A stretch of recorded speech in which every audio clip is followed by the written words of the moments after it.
A federal judge in Louisiana yesterday granting a temporary order which blocks the Biden administration from ending Title 42 before the May 23rd deadline, which is what their target is, as the border continues to face an historic surge of migrants. This comes after the body of a Texas National Guard soldier was found and recovered after trying to save migrants who were drowning.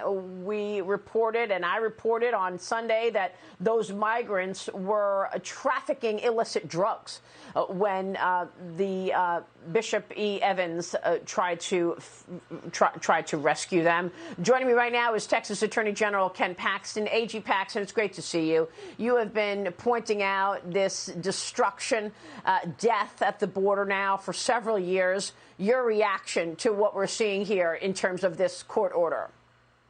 Well, look, I'm excited because this is one of the programs that actually has worked under the Trump administration. They've kept it in place. The numbers are staggering what they've already been with the Biden administration. If you take Title 42 away, we know those numbers are going to dramatically increase, and we're going to see numbers crossing the border like we've never seen before. And that means a lot of bad things for Texas. That means a lot of bad things for the country. Yeah, and, you know, we know that under the Trump administration, apprehensions were at a 20-year low because of all of those programs that President Trump put in place. And yet the White House continues to say otherwise. It's really incredible what White House Press Secretary Jen Psaki said yesterday. She's actually blaming President Trump for the ongoing problems at the border. Listen to this. Got to get your reaction. The former president invested billions of dollars in a border wall that was never going to work or be effective, instead of working towards comprehensive immigration reform. As part of the president's proposal he put forward on his first day in office, he proposed investing in smarter security at the border, something he'd be happy to work with governors on, and certainly we're open to having that conversation whenever they're ready to do that. AG, really, no words. Your reaction? Well, look, first of all, what they're doing is illegal. They were appropriated funds to build the wall, and they've basically squandered those funds. Second, clearly she has never talked to Border Security, Border Patrol, the people that actually do the job of protecting America. They are the ones that encouraged the building of the wall. I've talked to them many times. You have too.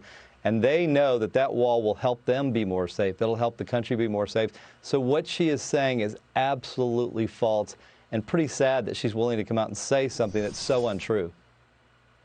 Yeah, it is sad. We're looking at a graphic right here of the number of illegal migrants crossing under President Biden is exceeding the population of major cities. OK, you're talking about 2 million people apprehended, you know, more than the population of Austin, population of San Francisco, Seattle, Atlanta, Miami.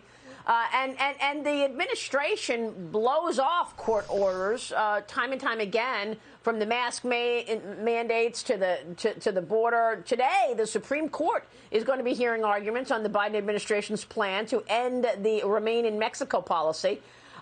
Your governor, Greg Abbott, was with me on Sunday, and I asked him if the administration has been ignoring the court orders to reinstate Remain in Mexico. I want to get your take on how you see it, but first, here's Greg Abbott. Watch. Blowing off, there's a court order that the Texas Attorney General obtained requiring the Remain in Mexico policy, and the Biden administration has completely ignored it. No one is holding Biden accountable for his reckless decision to ignore all of these policies that previously had led to the lowest number of illegal crossings in decades. It's time for the Biden administration to start following the laws passed by Congress.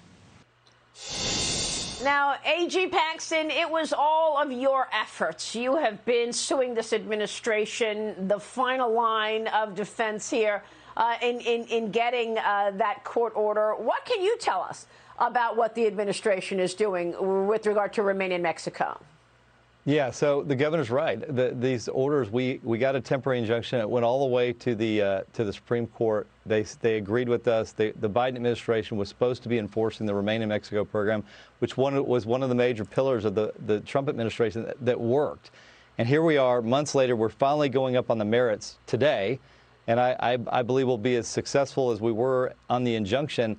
And if the court orders the same thing they did earlier, It's going to be a question of whether the Biden administration cares about following federal law, whether they're going to follow a court order and ignore two branches of government. If they don't follow what the court says, which I'm very optimistic about what they're going to say when they come down with the ruling, if the Biden administration ignores that court order, I mean, we basically have a constitutional crisis where we have a president that's operating as an independent branch of government and not accountable to anybody in this country.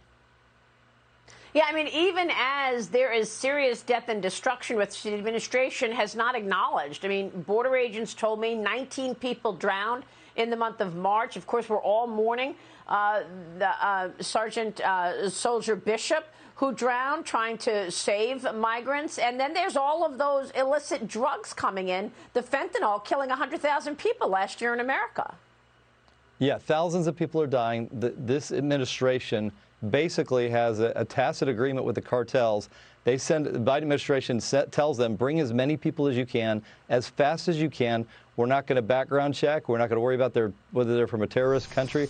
We're not going to worry about drugs. Just get them here, and we'll trade American lives. Just get them to the border, pass them off to the Border Patrol, and then we'll transport them for you. We have a deal with them. It may not be in writing, but the Biden administration is enriching and enabling the cartels to expand their network.